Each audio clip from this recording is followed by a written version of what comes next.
अभी जो चीज़ हमने पढ़नी है, ठीक है, टॉपिक हमारे जो फर्स्ट यूनिट का टॉपिक है वो है Indian contract act, Indian contract act 1872। अभी हम जो चीज़ पढ़ेंगे वो हम पढ़ेंगे कुछ ऐसी बेसिक चीज़ें जो, या कुछ ऐसी बेसिक वर्ड्स जो हम इस चैप्टर में या कॉन्ट्रैक्ट में यूज़ करेंगे। ठीक है, वो वर्ड्स कौन कौन से हैं?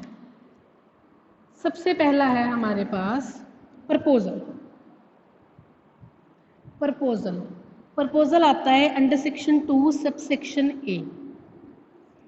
When one person signifies to another his willingness to do or to abstain from doing anything with the view to obtaining the assent of that other to such act, he is said to make a proposal. Simply means जब कोई person किसी को कुछ offer करता है, proposal means किसी को offer किया। फॉर एग्जांपल, मैंने किसी पर्सन को ऑफर किया कि मेरा कोई पर्टिकुलर टास्क परफॉर्म कर दो, उसके बदले में आपको मैं कंसीडरेशन, मतलब उसके बदले में आपको मैं पैसे दूंगा, वो होता है प्रपोजल।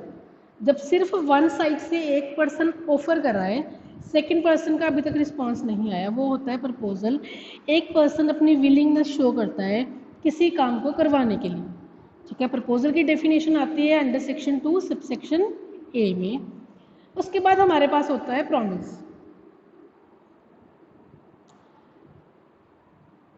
प्रॉमिस की डेफिनेशन आती है सेक्शन 2 सबसेक्शन बी में। When the person to whom the proposal is made signifies his assent thereto, the proposal is said to be accepted and a proposal when accepted become a promise. ठीक है, एक person ने proposal दिया दूसरे person को। For example, किसी एक person ने किसी बिल्डर को प्रपोजल दिया कि मैंने अपना घर बनवाना है, उसके लिए मैं देखो 50 लाख पे करूँगा, ऐसा ऐसा जो भी घर का डिज़ाइन होगा, जैसी उसकी स्पेसिफिकेशन होगी वो सब बता रहा है। उसने जस्ट अपनी ओर से अपनी चीज़ें बता दी, अपनी कंडीशंस बता दी, वो हो गया प्रपोजल। उसके बाद आती है एक्सेप्टेंस।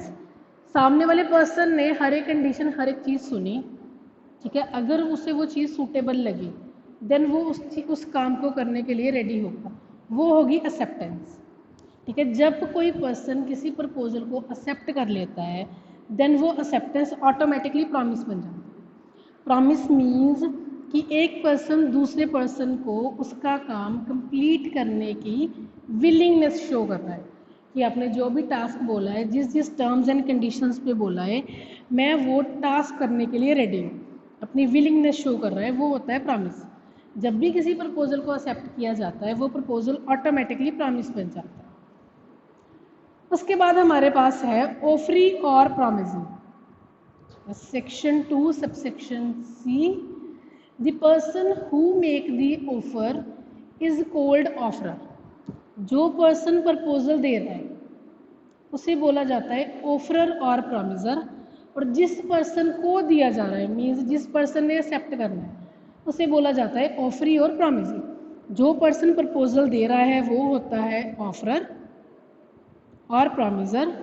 जिस पर्सन को दिया जा रहा है, जिस पर्सन ने टास्क परफॉर्म करना है, उसे बोला जाता है ऑफरी और प्रॉमिसिंग। उसके बाद आती है consideration for promise. Section 2 subsection D. किसी से कोई भी काम या कोई भी टास्क परफॉर्म करवाना है, उसके बदले में कुछ ना कुछ रिटर्न में देना पड़ता है, उसे बोला जाता है consideration.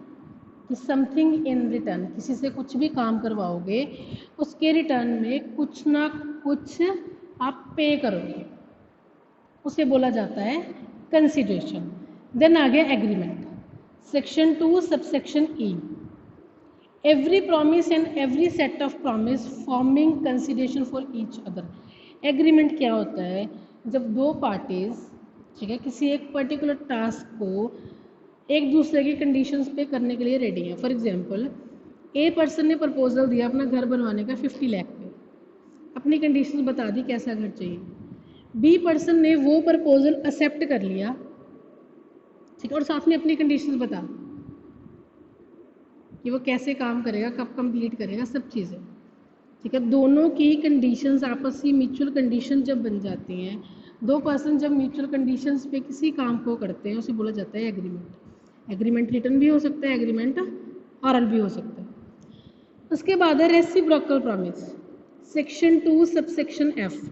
promise which form the consideration or a part of consideration for each other is called reciprocal promise. Reciprocal promise means दोनों पार्टीज एक दूसरे को कुछ ना कुछ रिटर्न में देंगी। अगर एक पार्टी प्रॉमिस कर रही है उसके रेसिप्रोकल में सेकंड पार्टी भी प्रॉमिस करेगी। एक पार्टी प्रॉमिस कर रही है मैं आपको घर बना कर दूंगा, दूसरी पार्टी प्रॉमिस कर रही है मैं उसके बदले में तुझे पैसे दूंगी। पैसों के बदले में घर मिल रहा है, घर के बदले में पैसे मिल रहे हैं, वो होता है रेसिप्रोकल प्रॉमिस। देन आ गया वॉइड एग्रीमेंट। वॉइड एग्रीमेंट आते हैं अंडर सेक्शन 2 सबसेक्शन डी में। ठीक है, वॉइड एग्रीमेंट वो एग्रीमेंट होते हैं जो इन्फोर्सेबल बाय लॉ नहीं होते, जिसे लॉ इन्फोर्स नहीं करता, वो होते हैं void agreement. Void agreement legal भी हो सकते हैं, इलीगल भी हो सकते हैं।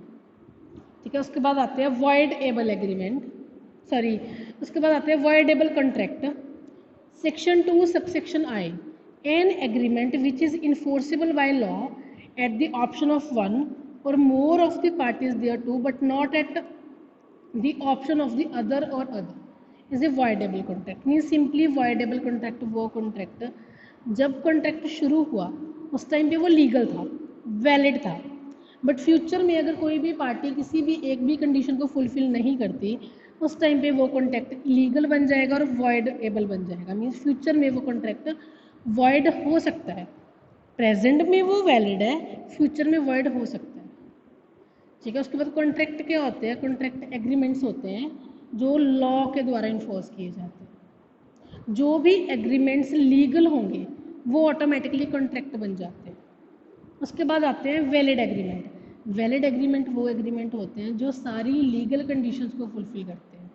ठीक है, उसके बाद आते हैं लीगल एग्रीमेंट जो लॉ की सारी कंडीशंस को पूरा करते हैं। उसके बाद आते हैं इलीगल एग्रीमेंट्स, वो एग्रीमेंट जो लॉ की कंडीशंस के ऑपोजिट जाके काम करते हैं। लाइक जैसे ड्रग्स की सेल और परचेज करना इलीगल है, विदाउट लाइसेंस आप मेडिसिन भी सेल नहीं कर सकते। ठीक है, अगर कोई भी person without licence medicine sell कर रहा है दैट मीन्स वो पर्सन इलीगल काम कर रहा है। क्लियर है?